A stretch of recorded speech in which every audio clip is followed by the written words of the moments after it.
Dr. Shabir, welcome to Let the Quran Speak. Pleasure to be on. We are looking at misunderstood verses, Dr. Shabir, and the verse we are looking at is from chapter 3, verse 145. It says, "Nor can a soul die except by God's leave, the term being fixed as by writing." So, Dr. Shabir, tell us about the verse. Yeah, it's an interesting verse. It says, "Ma kana li nafsin an tamuta illa bi'idhnillah, kitaban mu'ajjala." So it is, you translated correctly. It is not possible for any soul to die except by God's permission, as a delayed writ. So that means, in a sense, God has prescribed the ultimate end of a person, and that's it. If somebody is still alive, it's a delayed writ. It's like as if something is hanging over us. Eventually, we have to die. It's just a matter of time. So that's basically the idea behind this verse. And of course, another central idea here is that nobody can die before God gives the permission. So if recently the President of the United States was shot at, and the bullet grazed his ear. So Trump, yes, of course, the presidential candidate, yes. I should say. A Muslim would rightly say, his time was not there. Like, God didn't give permission for him to die.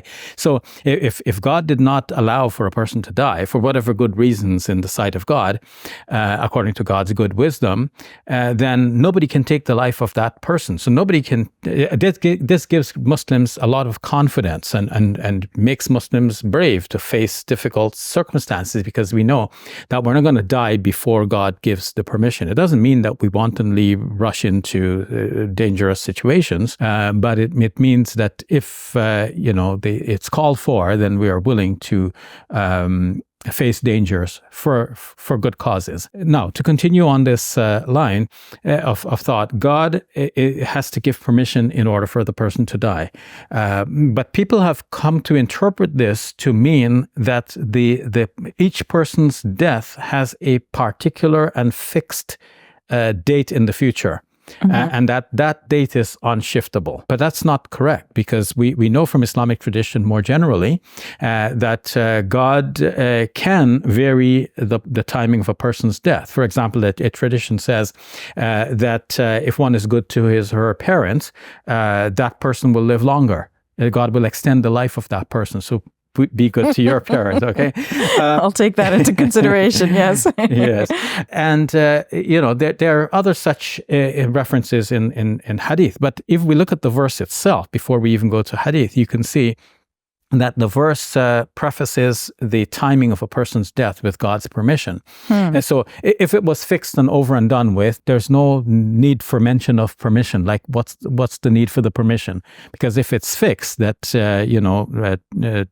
a certain person will die at X date, then there's no permission needed anymore. It's just going to happen inevitably. So, so the fact that it requires God's permission in the final analysis would mean that yes, there is an ultimate.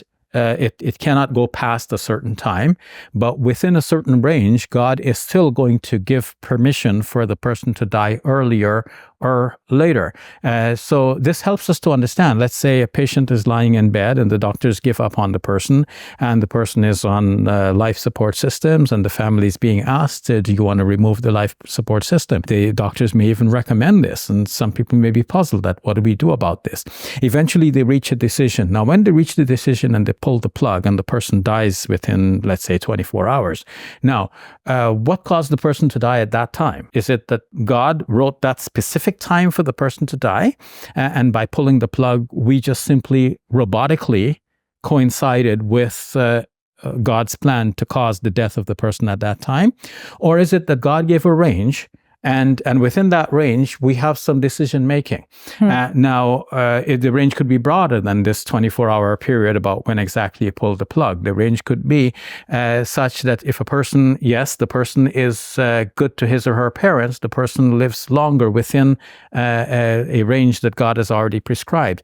If the person, eats well and exercises properly, then that person will live longer within the acceptable range, which is already prescribed by God. So it's better then to think that God has prescribed a range, not only the end date of a person's life, but for many things, God has prescribed ranges, and things will fall within those ranges. And it still depends on God's will and permission and final you can say veto or whatever to make things happen as they do at a particular time in a certain way. So in this way, we can see that there is a good combination of God being in control, and at the same time, human beings have some leeway and choices in what they do, like, for example, when to pull a plug and not to.